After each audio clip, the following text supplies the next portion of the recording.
ঠিক যেমনটা এক্সপেকটেশন ছিল সেটাই ঘটলো। গ্রুপ পর্বে ভারত তাদের প্রথম ম্যাচেই বাংলাদেশকে হারিয়ে এই চ্যাম্পিয়ন্স ট্রফির ক্যাম্পেইনটা দারুণভাবে স্টার্ট করলো। তো এই চ্যাম্পিয়ন্স ট্রফির দ্বিতীয় ম্যাচেই মুখোমুখি হয়েছিল ভারত আর বাংলাদেশ।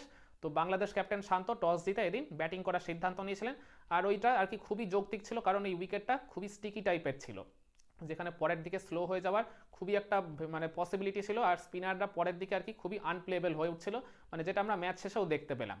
কিন্তু অপরদিকে ভারতের ক্যাপ্টেন রোহিত শর্মা আর রবি শাস্ত্রীকে তখন বলছিলেন যে তারা নাকি বোলিং করতেই চাইছিলেন, কারণ ভারত এর আগে দুবাইতে যে ম্যাচগুলো খেলেছিল আন্ডার লাইটস তারা চেস করতে গিয়ে ওই জায়গায় বেশ মানে কমফর্টেবল ফিল করেছিল, মূলত সেই কারণেই তারা নাকি রান চেস করার জন্যই আর কি বোলিং করার সিদ্ধান্তটা নিত। তো যাই হোক আর কি বাংলাদেশের ওপেনার ওই তানজিদ তামিম আর সৌম্য সরকারের শুরুটা একেবারেই ভালো হয়নি। মোহাম্মদ শামি ইনিংসের একদম প্রথম ওভারের লাস্ট ডেলিভারিতে তিনি তুলে নেন ওই সৌম্য সরকারের উইকেটটা। খুবই সূক্ষ্ম একটা ইনসাইডেজ হয়ে সৌম্য ওই জায়গায় ক্যাচ আউট হয়ে গেলেন ওই KL রাহুলের হাতে। তো যার ফলে ওই মানে কোনো রানের খাতা না খুলেই তিনি প্যাভিলিয়নে ফেরত চলে গেলেন। আর এর ঠিক ভেরি নেক্সট ওভারই হার্ষিত রানা অ্যাটাকে এসে তুলে নেন ওই বাংলাদেশ ক্যাপ্টেন শান্তর উইকেটটা। একটা আউটসাইড দিয়ে অফ স্টাম্প ডেলিভারিতে শান্তকে ড্রাইভ করার লোভ দেখিয়েছিলেন, শান্ত ওই ফাঁদে পড়েই ওই কাভারে বিরাট কোহলির হাতে ক্যাচ দিয়ে তিনি আউট হয়ে যান ওই 0 রান করেই, যার ফলে বাংলাদেশের 2 রানে 2 উইকেট চলে গেল। আর এরপর থার্ড উইকেটে মেহেদী হাসান মিরাজ আর তানজিদ তামিমের মধ্যে একটা 24 রানের পার্টনারশিপ গড়ে ওঠে। এই দুজনেই কিন্তু খুব ভালো ভালো শট কিছু নেগোশিয়েট করেছিলেন। তানজিদ তামিমকে দেখলাম কাভার দিয়ে একটা চমৎকার বাউন্ডারি মারলেন, লং অন লং অফ দিয়ে বাউন্ডারি ক্লিয়ার করেছিলেন। মেহেদী হাসান মিরাজকে দেখলাম ওই মোহাম্মদ শামিকে একটা চমৎকার পিক আপ শটে কাভার অঞ্চল দিয়ে বাউন্ডারি মেরেছিলেন। আর তার ঠিক এক বল পরেই দেখলাম শামি জাস্ট বলের লেন্থটাকে একটু আর কি পিছিয়ে দিলেন, আর ওই একই শট খেলতে গিয়ে মিরাজ ওই জায়গায় আউটসাইডে যে শিকার হয় ওই স্লিপ ফিল্ডারের হাতে ক্যাচ দিয়ে আউট হয়ে যান মাত্র 5টা রান করে। বাংলাদেশের স্কোরটা তখন হয়ে যায় 3 উইকেটে 26। আর এর ঠিক 1 ওভার পরেই আকসার প্যাটেল যখন তার প্রথম ওভারে বোলিং করতে এলেন ওই ওভারের দ্বিতীয় বলেই তিনি তুলে নেন ওই সেট হয়ে যাওয়া ওপেনার তানজিদ তামিমের উইকেটটা। ওই একটা ছোট্ট আউটসাইডেজ হয়ে তিনি ওই KL রাহুলের হাতে ক্যাচ দিয়ে আউট হয়ে যান। আর বাংলাদেশ এরপরে সবচেয়ে বড় ধাক্কাটা খায় তাদের এই লাইন আপের সবচেয়ে অভিজ্ঞ ব্যাটার মুশফিকের উইকেটটা হারিয়ে।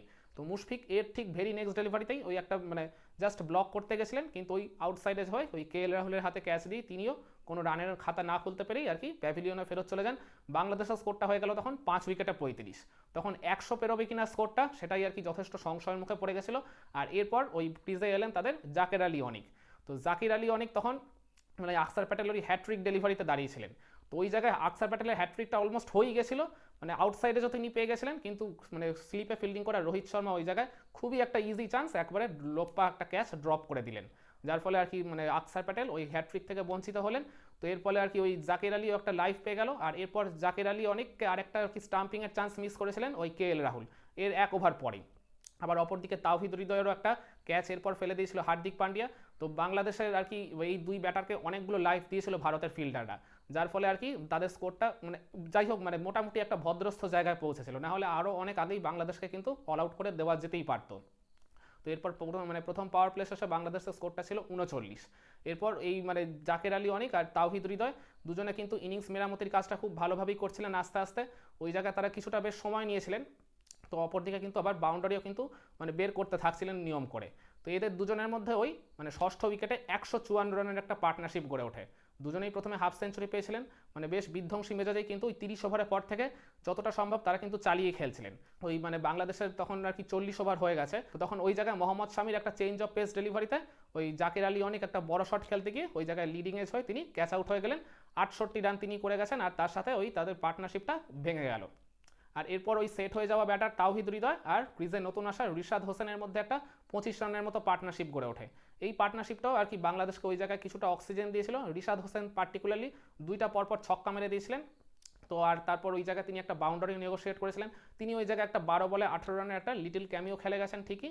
এরপর হার্ষিত রানার একটা চেঞ্জ অফ পেসের ডেলিভারিতে রিশাদ ওই জায়গায় আপার কাট করতে গেছিলেন, কিন্তু ওই মানে শর্ট থার্ড ম্যানে ফিল্ডিং করা হার্দিক পান্ডিয়ার হাতে ক্যাচ দিয়ে তিনি আউট হয়ে যান।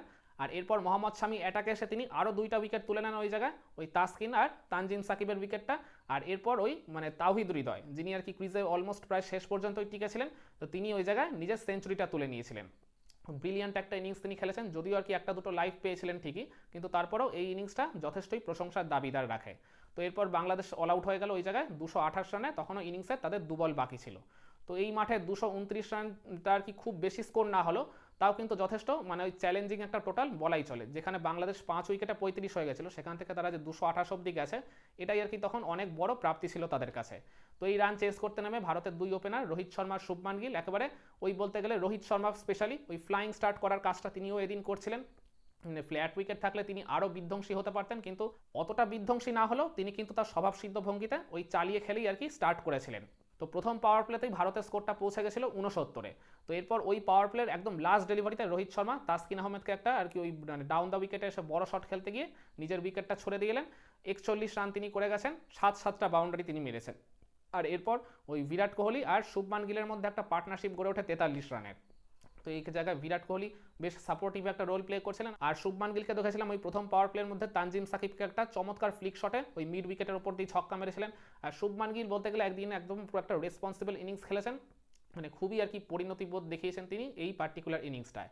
তো এরপর বিরাট কোহলি আর শুভমান গিলের যখন শুভমান গিল আর বিরাট কোহলির দৌলতে ভারতের স্কোরটা 100 পেরিয়ে 112তে যখন পৌঁছে গেল, তো তখন রিশাদ হোসেন অ্যাটাকে এসে তুলে নেন ওই বিরাট কোহলির উইকেটটা। বিরাট কোহলি সেই ওই লেগ স্পিনারের কাছেই আবার নিজের উইকেটটা বিলিয়ে দিলেন।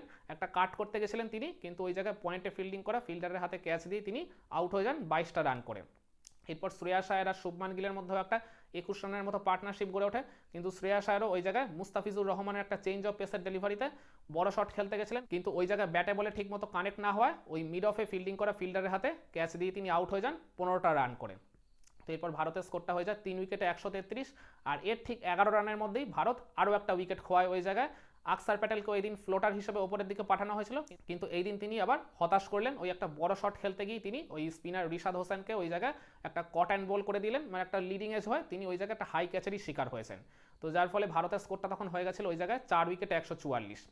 তখন কিন্তু ওই পরপর 11 রানের মধ্যে 2 উইকেট তুলে বাংলাদেশ কিন্তু ম্যাচে ফেরার একটু মানে ইঙ্গিত দেখিয়েছিল, কিন্তু এই জায়গায় ওই KL রাহুল আর শুভমান গিল এই দুজনে আর সেরকম কোনো বড় ভুল করেননি। যদিও মাঝখানে KL রাহুল একটা খুব মানে ইজি একটা ক্যাচের চান্স দিয়ে দিয়েছিলেন, তখন তিনি মাত্র 9 রানের ব্যাটিং করছিলেন আর ভারতের স্কোরটা তখন ছিল 166। তখনও কিন্তু ভারতের জয়ের জন্য বেশ অনেকটা রানই বাকি ছিল। তো ওই আউটটা হয়ে গেলে হয়তো মানে ম্যাচটা হয়তো বাংলাদেশ নাও জিততে পারতো, কারণ তখনও হার্দিক পান্ডিয়া রবীন্দ্র জাডেজার মতো ব্যাটার ভারতের লাইন আপে ছিল, কিন্তু ম্যাচটা হয়তো আরেকটু ক্লোজ হলেও হতে পারতো। তো যাই হোক, KL রাহুল আর শুভমান গিল এরপর আর কি নিজেদের স্বভাবসিদ্ধ ভঙ্গিতে আর কি তারা যেমন আর কি বল ডিফেন্সও করছিলেন, আবার ওই জায়গায় রান তোলার কাজটাও খুব ভালোভাবেই করছিলেন। সিঙ্গেলস ডাবলস নিয়ে ওই জায়গায় স্কোর কার্ডটা সবসময় তারা চালু রেখেছিলেন। আর শুভমান গিল নিজের এদিন হাফ সেঞ্চুরিটা কমপ্লিট করেছিলেন 69 বলে, আর তারপর নিজের ইনিংসটাকে তিনি আস্তে আস্তে বেশ ভালো মতো এগিয়ে নিয়ে যাচ্ছিলেন। তো এরপর আর কি এদের দৌলতে ভারত 200 রানের গন্ডি টপকায়, আর 200 রানের গন্ডি টপকানোর পরপরই আর কি ভারতের জয়টা ওই জায়গায় অলমোস্ট প্রায় নিশ্চিত হয়ে যায়। তো এরপর শুভমান গিল ওই ইনিংসের একদম শেষের দিকে গিয়ে তিনি নিজের সেঞ্চুরিটা ওই জায়গায় কমপ্লিট করলেন। তো যার ফলে 101 রানে তিনি অপরাজিত থাকেন, আর KL রাহুল 41 রান করে তিনিও নট আউট থাকেন ইনিংসের শেষ পর্যন্ত। আর যার ফলে 21 বল হাতে রেখে ভারত এই ম্যাচটা জিতে নেয় 6 উইকেটের ব্যবধানে। এবার তাহলে আপনাদের মনে প্রশ্ন আসতেই পারে, এই চ্যাম্পিয়ন্স ট্রফির সেকেন্ড ম্যাচের টার্নিং পয়েন্ট আপনি তাহলে কোনটাকে বলবেন? আজকের ম্যাচে টার্নিং পয়েন্ট হওয়ার দাবিদার খুব বেশি কিছু রাখে বলে আমার মনে হয় না। তারপরে ওই KL রাহুলের ওই ক্যাচটা মানে ওই একটা মানে ওটা একটা সামান্য টার্নিং পয়েন্ট হলেও হতে পারতো, কিন্তু আমি যা বললাম তারপরেও তো হার্দিক পান্ডিয়া জাডেজার মতো ব্যাটাররা ছিল, তো ওই জায়গায় বাংলাদেশের জেতার কিন্তু সেরকমভাবে খুব একটা চান্স মানে প্রায় ছিল না বললেই চলে, যদি KL রাহুল ওই জায়গায় আউটটা হয়ে যেতেন। তো ওই জায়গায় আমার মনে হয় আলটিমেট যেটা এই ম্যাচের টার্নিং পয়েন্ট সেটা হচ্ছে ওই বাংলাদেশের ইনিংসের প্রথম 10 ওভার। প্রথম 10 ওভারের মধ্যেই ভারত যে 5-5টা উইকেট তুলে নিয়েছিল মাত্র 35 রানের মধ্যে। এরপর ওই একটা মানে ম্যাসিভ পার্টনারশিপ গড়ে উঠেছিল ঠিকই ষষ্ঠ উইকেটে 154 রানের, কিন্তু ওটা কিন্তু আলটিমেটলি গুড এনাফ ছিল না। বাংলাদেশ হয়তো পৌঁছেছে ওই জায়গা থেকে 35-5 থেকে 228, কিন্তু এই জায়গায় তাদের মানে উইনিং টোটাল ওই জায়গায় মিনিমাম ছিল 250 বা 250 প্লাস। তো ওই আর কি স্কোরটা তারা ওই জায়গায় মানে তুলতে পারেনি শেষ পর্যন্ত ওই প্রথম দিকের ব্যাটিং বিপর্যয়ের কারণেই আমি মনে করি। তো যার কারণে ওই প্রথম 10 ওভারের মধ্যে বাংলাদেশের ওই মাত্র 35 রানের মধ্যেই 5 উইকেট চলে যাওয়াটাকেই আমার মনে হয় এই ভারত বাংলাদেশের এই মানে চ্যাম্পিয়ন্স ট্রফির দ্বিতীয় ম্যাচের আলটিমেট টার্নিং পয়েন্ট। একমত হবেন আমার সাথে, নাকি আপনার কাছে এই ম্যাচের টার্নিং পয়েন্ট ভিন্ন কিছু? কমেন্ট করে আপনার মতামতটা জানাবেন নাকি?